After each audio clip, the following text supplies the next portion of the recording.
નમસ્કાર દર્શક મિત્રો, શ્રી સિદ્ધિ વિનાયક ગુજરાતી જ્યોતિષમાં આપણું હાર્દિક સ્વાગત છે. આજનો વિષય છે વૃષભ લગ્નમાં યોગકારક ગ્રહો. આપણી સિરીઝ શરૂ છે આપણે કે કયા લગ્નમાં કયા ગ્રહો યોગકારક થાય છે.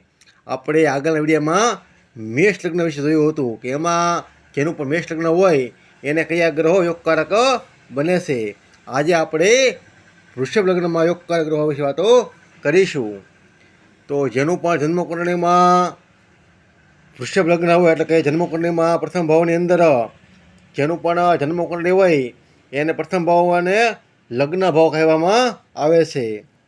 તો જેનું પણ લગ્નની અંદર 2 નંબર લખેલા હોય તો એને કહેવાય છે વૃષભ લગ્ન. તો જેનું પણ વૃષભ લગ્ન હોય એને કયા ગ્રહો યોગકારક થાય છે તેના વિશે આજે આપણે ચર્ચા કરીશું. તો વૃષભ લગ્નમાં શુક્રદેવ છે એ લગ્નેશ થાય છે અને એની બીજી રાશિ તુલા રાશિ એ છઠ્ઠા ભાવમાં આવે છે. જો મિત્રો 1, 2, 3, 4, 5 અને 6 વૃષભ લગ્નમાં શુક્રદેવ છે એ 2 ભાવના અધિપતિ બને છે. એક છે લગ્નેશ અને એક બને છે છઠ્ઠા ભાવના અધિપતિ એટલે કે ષષ્ઠેશ પણ બને છે. તો પ્રથમ ભાવ તો કેન્દ્ર અને ત્રિકોણમાં આવે છે તો એ ભાવ તો શુભ છે. છઠ્ઠો ભાવ છે એ ત્રિકેશમાં આવે છે. આ ભાવ તો રોગ, રીપુ અને ઋણનો છે. તો જ્યારે પણ વૃષભ લગ્ન હોય તો એના માટે શુક્રદેવ છે એ લગ્નેશ તો બને છે, સાથે સાથે ત્રિકેશ પણ બને છે. તો એની મૂળ ત્રિકોણ રાશિ પણ છઠ્ઠા ભાવમાં આવે છે. શુક્રદેવની 2 રાશિઓ છે, એક છે વૃષભ, એક છે તુલા. તો આપણે આગળ વિડીયોમાં વાતો કરી હતી કે કયા ગ્રહોની કઈ રાશિ મૂળ ત્રિકોણ રાશિ ગણાય છે. તો શુક્રદેવની મૂળ ત્રિકોણ રાશિ છે એ છઠ્ઠા ભાવમાં આવે છે. તો આ ભાવનું ફળ એ વધારે આપે છે. તો શુક્રદેવનું જ્યારે પણ વૃષભ લગ્ન હોય તો વૃષભ લગ્નવાળાએ શુક્રદેવનું અંગ ધારણ કરવું જોઈએ નહીં. લગ્નેશ છે એમાં કોઈ ના નથી. લગ્નેશ હોય તો એ શુભ છે પણ હારે એ છઠ્ઠા ભાવનો એટલે કે રોગેશ પણ બને છે, એટલે કે ષષ્ઠેશ પણ બને છે. તો જેનું પણ વૃષભ લગ્ન હોય એને શુક્રદેવનું અંગ ધારણ કરવું જોઈએ નહીં, પણ એને શુક્રદેવનું યંત્રની પૂજા કરવી જોઈએ. એના શુક્રદેવના જપ કરવા જોઈએ. યંત્રનું પૂજન કરવાથી એને વધારે સારું રહે છે. બીજા ભાવમાં મિથુન રાશિ આવે છે. એનો સ્વામી છે બુધદેવ. વૃષભ લગ્નમાં બુધદેવ છે એ બીજા અને 5મા ભાવના અધિપતિ બને છે. 5મા ભાવમાં એની કન્યા રાશિ આવે છે. તો 2 અને 5ના ભાવના અધિપતિ બને છે બુધદેવ. તો એ યોગકારક ગ્રહ બને છે. બીજો ભાવ છે એ માર્ગ ભાવ છે પણ એની મૂળ ત્રિકોણ રાશિ આવે છે પંચમ ભાવમાં. જે પંચમ ભાવ છે એ ત્રિકોણ ભાવ કહેવામાં આવે છે. તો જેની પણ 2 રાશિ હોય, એક રાશિ આવતી હોય ત્રિકોણ ભાવમાં તો એ ગ્રહ શુભ બને છે. માટે જેનું પણ વૃષભ લગ્ન હોય એ બુધદેવનો રંગ ધારણ કરી શકે છે, એ બુધદેવનું રત્ન ધારણ કરી શકે છે. એના માટે બુધદેવ છે યોગકારક ગ્રહ ગણાય છે.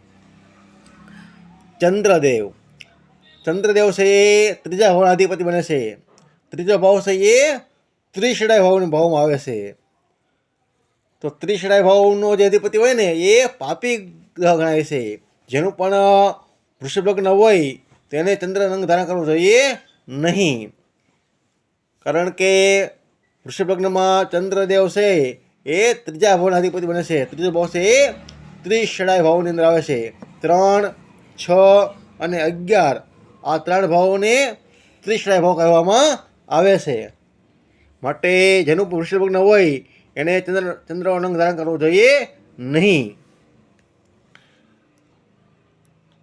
સૂર્યદેવ વૃષભ લગ્નમાં 4થા ભાવમાં સિંહ રાશિ આવે છે. તો એના અધિપતિ બને છે સૂર્યદેવ. સૂર્યદેવ છે એ કેન્દ્ર ભાવના અધિપતિ બને છે, પરંતુ એ લગ્નેશના શત્રુ છે. કેન્દ્ર ભાવ છે એ તટસ્થ ભાવ છે કે સારો ભાવ છે, પરંતુ અહીંયા સૂર્યદેવ છે એ લગ્નેશના શત્રુ પણ બને છે.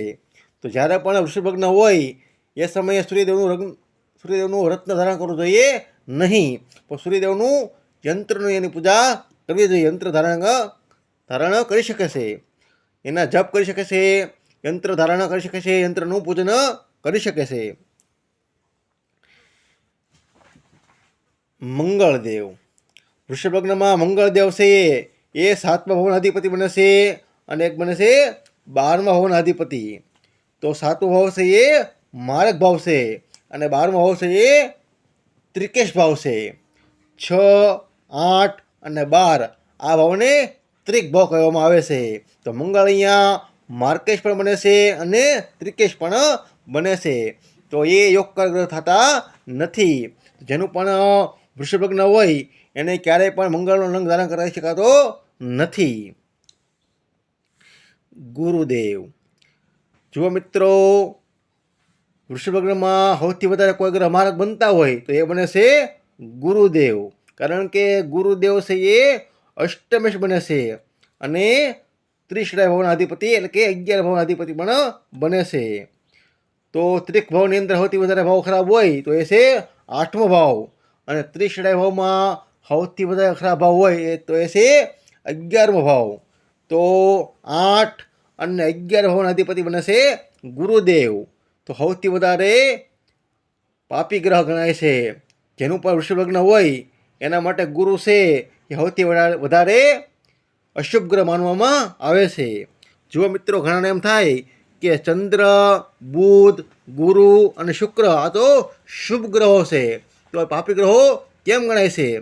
એ શુભ ગ્રહો છે, નૈસર્ગિક રીતે એ શુભ ગ્રહો છે, એમાં કોઈ ના નથી. પરંતુ હવની જન્મકુંડ પ્રમાણે એ ગ્રહોનું જે પણ કારક છે, જે કારક તત્વ છે એ બદલાઈ જાય છે. તો વૃષભ લગ્નમાં ગુરુ છે અષ્ટમ ભાવનો અધિપતિ બને છે અને લાભ ભાવ એટલે કે 11 ભાવનો અધિપતિ પણ ગુરુદેવ બને છે. તો સૌથી વધારે એ ગુરુદેવ છે એ અશુભ ગણાય છે. તો જેનું પણ વૃષભ લગ્ન હોય એને ક્યારેય પણ ગુરુદેવનું રત્ન ધારણ કરવું જોઈએ નહીં.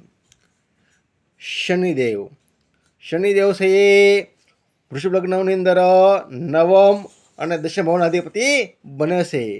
જે ગ્રહ કોઈ પણ જન્મ કુંડળીમાં એક સાથે કેન્દ્ર અને ત્રિકોણ ભાવના અધિપતિ બનતા હોય તો એ રાજયોગકારક ગ્રહ ગણાય છે. તો અહીંયા શનિદેવ છે એ ભાગ્યેશ પણ બને છે અને કર્મેશ પણ બને છે. એની એક રાશિ આવે છે ત્રિકોણ ભાવમાં, એક રાશિ આવે છે કેન્દ્ર ભાવમાં. તો જેનું પણ વૃષભ લગ્ન હોય એના માટે શનિદેવ છે એ રાજયોગકારક ગ્રહ ગણાય છે. એના માટે શનિદેવનું રત્ન ધારણ કરી શકાય છે. શનિદેવનું રત્ન નીલમ છે એ પહેરી શકાય છે. એનાથી એને ભાગ્ય ભાવ પણ પ્રબળ બને છે અને કર્મ ભાવ પણ પ્રબળ બને છે. જુઓ મિત્રો, આમાં રાહુ અને કેતુની ગણના આપવામાં આવેલી નથી, પણ વૃષભ લગ્નની અંદર જ્યારે રાહુ સારા ભાવમાં બેઠા હોય, જેમ કે મિત્ર ક્ષત્રિય હોય એટલે કે બીજા ભાવમાં હોય, પંચમ ભાવમાં હોય, 9મ ભાવમાં હોય, 10મ ભાવમાં હોય કે 11 ભાવમાં હોય ત્યારે રાહુનું કેતુનું રત્ન ધારણ કરી શકાય છે. રત્ન ધારણ કરતાં પહેલાં યોગ્ય સારા જ્યોતિષીઓની સલાહ પણ લેવી જોઈએ. એના આધારે રત્ન ધારણ કરાય છે. આપણે નેક્સ્ટ વિડીયોની અંદર જેનું પણ મિથુન લગ્ન હશે એમાં કયા ગ્રહો યોગકારક ગણાય છે તેના વિશે આપણે આગળ વિડીયોમાં જાણીશું. મારા વિડીયો જોવા માટે મારી શ્રી સિદ્ધિ વિનાયક ગુજરાતી જ્યોતિષ ચેનલને સબસ્ક્રાઈબ કરી શકો છો. તેમાં મિત્રો વિડીયો પસંદ આવે તો લાઈક કરો, શેર કરો અને ચેનલને સબસ્ક્રાઈબ કરો. ચેનલને સબસ્ક્રાઈબ કરો તો બેલ આઇકોન પર અવશ્ય દબાવો, જેનાથી જે પણ વિડીયો અપલોડ થાય તે તમને નોટિફિકેશન દ્વારા મળી શકે. નમસ્કાર મિત્રો.